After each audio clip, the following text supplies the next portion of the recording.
welcome to my channel Easynomics. I am Shweta Goyal and in today's video we will study about the monopoly market. So yeah, let's get started.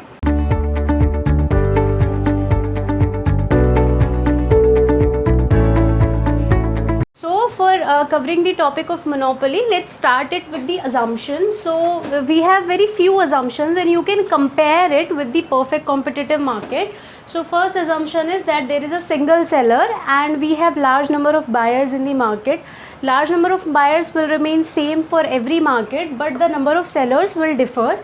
So we will be having single seller in the monopoly market. That's why its name is monopoly. For example, the Indian Railway, we have only one supplier of service. The second assumption is that there is a restricted entry in the case of monopoly, that is firm cannot enter or exit from the market. That's why there is a single seller in the market, because there is a restricted entry. Now what are the reasons for this restricted entry? The first is the technological barriers. For example, if some firm have some quality advancement technology or some cost cutting technology, then this firm gets the upper hand than the other companies. So basically this gains the full market share and becomes the monopoly in the market. Second technological barrier is natural monopoly. It means only single seller is sufficient to supply to the entire market, and this becomes the reason to be a monopoly in the market, and this type of monopoly is known as the natural monopoly. Now what are the legislative barriers? Legislative barriers, for example, patents. If one company gets the patent of its product or copyrights, then no other firm can produce it, and hence it becomes the monopoly in the market. So the third assumption is firm is not the price taker, as it was the case of perfect competition, but firm is the price maker here, and the firm is equals to industry here. Only one firm comes under the industry, so firm is equals to industry. Now let's have a look of the total revenue, average revenue and marginal revenue curve of the monopoly. So this is our total revenue curve of monopoly. It means total revenue, as you increase the output or as you increase the share of quantity sold in the market, your total revenue will increase at the decreasing rate. There is a reason here, because in the case of monopoly, the producer can only sell extra amount of output in the market only by lowering its price, and when it's lower its price, then its total revenue decreases. So in the first stage, its total revenue increases at decreasing rate, and in this stage your marginal revenue is positive but decreasing. Okay, and once reached to this point, after that your total revenue starts decreasing. It means you further decrease your price to increase your market share, then your total revenue will start declining, because after that your marginal revenue becomes negative. And the average revenue curve is also downward sloping. Why? Because firm can increase its quantity sold in the market only by reducing price, hence your average revenue curve is also downward sloping. But always keep in mind, your marginal revenue curve will always lie below your average revenue curve. Okay, I hope you are clear with that. Now let's study the equilibrium condition for the monopoly market.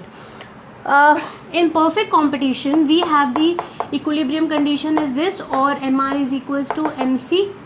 But keep in mind, in that case your price was equals to MC.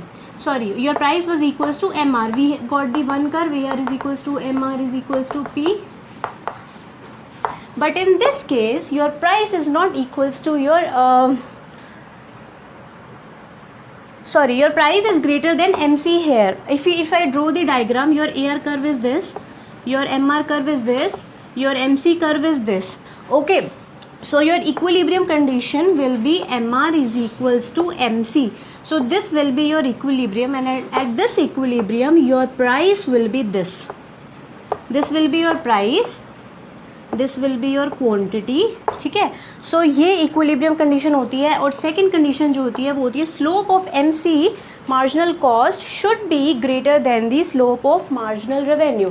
These are the two equilibrium condition for the equilibrium of the monopoly market.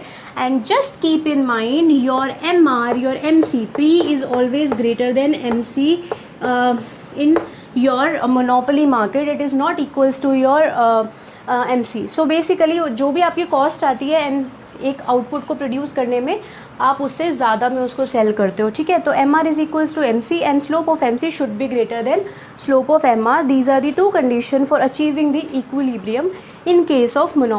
Now let's see the three cases which we studied for the perfect competitive market also, the normal profit, supernormal profit and loss. Keep in mind that in perfect competition these three cases were only applicable in case of short run, but in the case of monopoly these three cases, it means firm can have supernormal profit or losses in the long run also, because there is restricted entry in the long run in case of monopoly. So let's study that. Now in case of normal profit हमने क्या देखा था कि AR was equals to AC. So अब हम यहाँ पे भी क्या करेंगे, this is our AR, this is our MR, this is our MC, and for normal profit this is our equilibrium. At this equilibrium this is our price, ठीक है, this is quantity, this is price, but at this price हमें क्या करना है, for the normal profit it means you will be having zero economic profit. So हमें क्या करना है यहाँ पे, this ATC,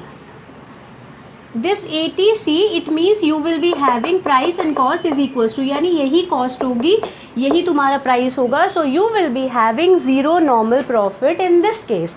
Now let's study about the supernormal case. So in supernormal case this is our MR, this is our AR, this is MC, and this अब हमें क्या करना है, this will be our equilibrium. At this equilibrium this will be our price. Now for supernormal our price will be greater than a cost. If our price will be greater than cost, then our average total cost will lie below the price. So this is our price, so our average cost will lie here. So at this equilibrium this will be our cost. So this shaded area will represent your supernormal profit. Similarly, if I draw the case of loss, then in losses, this is your AR, this is your MR, this is your MC. Now your average total cost will lie above your price line. So this, at this equilibrium this will be your price, and this is your cost. So at this equilibrium this will be your cost. So this is your cost, this is your price, and this shaded area represent your losses. So if you notice that in this case your AR is equals to AC, but in case of supernormal profit your AR is greater than your AC, but in case of loss your AC is greater than AR. So these are the three cases, and this is the basic about the monopoly. In the next class we will study about the price discrimination, the three types of price discrimination, 3 degree of price discrimination done by the monopolist to gain its share in the market, to gain its profit in the market. Okay, and that will be last video for the monopoly. This was the part 1. I hope you are clear with the concept, and do like, share and subscribe my channel if you really liking my content, and follow me for more courses related to the UGC NET, RBI, UPSC, etc. Thank you.